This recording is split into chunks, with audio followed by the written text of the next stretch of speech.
cook that. I don't want no more responsibilities. I want a Reptar Bar.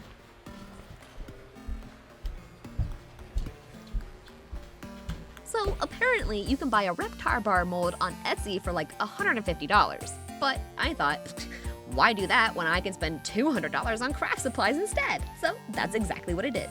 I found this image of a Reptar Bar that's like a pillow or a balloon or something on Amazon, but we'll be using this pic as the template for our chocolate bar.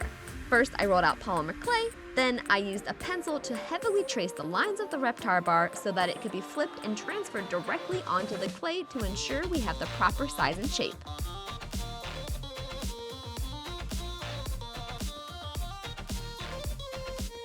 Once we have the base of the bar, we'll repeat the transfer process so that we have all of the details on a second piece of clay that we can then use to get the details of the Reptar Bar just right.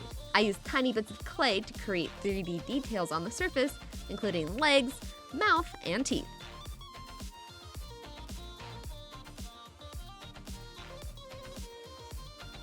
Since this is an oven-baked clay, we'll pop it into the oven for a few minutes to harden. Once cooled, I made a simple mold box from some polycarbonate sheeting I had laying around from a greenhouse build.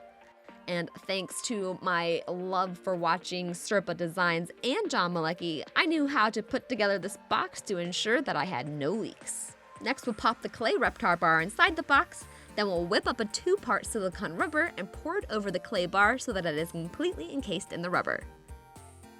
Then we'll let the silicone cure fully over several hours.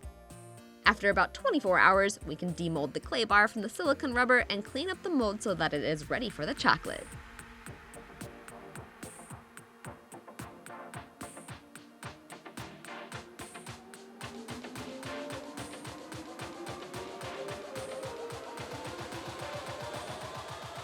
I'm honestly just so excited for how this worked out. It looks so good. This is gonna be great. To make the chocolate bars, we'll melt chocolate wafers in a double boiler. We want the chocolate to be about 120 degrees Fahrenheit before removing it from the heat and starting the tempering process by adding more chocolate wafers to quickly cool the chocolate. When the chocolate is cooled to about 85 to 95 degrees Fahrenheit, it should be glossy and pour easily. Fill the molds with chocolate and make sure to spread it into all the nooks and crannies. Then flip the molds to let the excess chocolate drip out so you're left with a fillable shell of chocolate.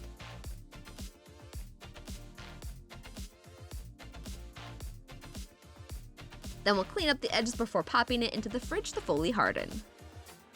While the chocolate sets, we'll get started on the filling. I'm using dulce de leche because it's super thick and viscous, which means it'll stay on your tongue longer and make it all the more green. Microwave the dulce de leche in 30-second intervals until it's warm, then add in crushed peanuts and, of course, an ungodly amount of mint green food dye. It's not mint flavored, that's just it's mint green colored. We don't want the filling to be warm when we add it to the chocolate, so make sure to cool to room temperature prior to filling the molds. It should still be pretty pourable. To make filling the chocolates easier, transfer the dulce de leche to a piping bag with the tip snipped off. Then add just enough filling to the mold so they aren't overflowing, and then use a spatula to spread the green out all the way to the edges, leaving enough room for sealing the filling up inside. Once the filling is evenly spread out, pour a layer of chocolate on top and spread it over the filling so that it is level with the mold and clean up the edges. Now all that's left to do is wait for the chocolate to harden, so I pop mine into the fridge to speed up the process. The scariest part is the unmolding at the end. You need to be extra careful not to crack the bar. And success! Reptar Bars actually appeared in the very first Halloween episode of Rugrats. Now, to find out if they do what Angelica says Reptar Bars do best. Do they turn your tongue green? Yes!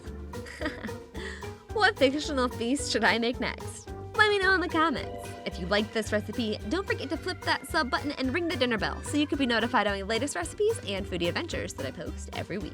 Do you ever get hungry? You can find this recipe and many more with ingredient amounts and step-by-step instructions over on thestarvingchefblog.com. I hope you all enjoyed and have a very, very happy Halloween!